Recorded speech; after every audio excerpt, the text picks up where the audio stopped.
भरेला हम ले लेनी लोटा पेन लेनी मॉडल ड्रेस हम छोटा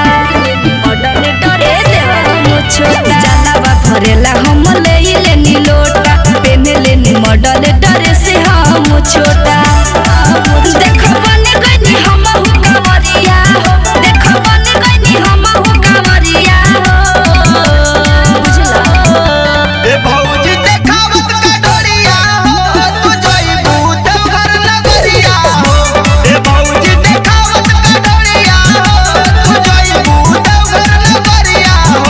ए भौजी देखावत का डोरिया हो तू जइबू देवघर नगरिया हो ए भौजी देखावत का डोरिया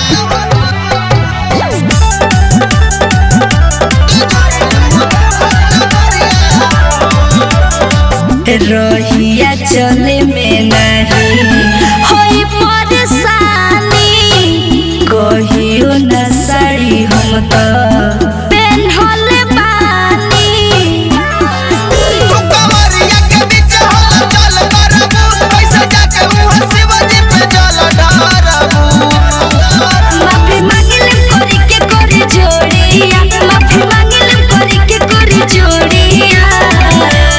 का बुझला ए भौजी देखावत का डोरिया हो तू जइबू देवघर नगरिया हो ए भौजी देखावत का डोरिया हो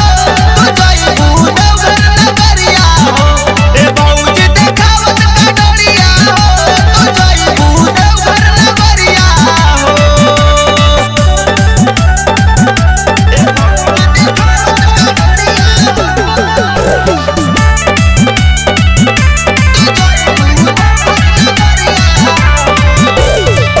राइटर साबिर सुना सुना वकील हो वीडियो बनावत चलो फेसबुक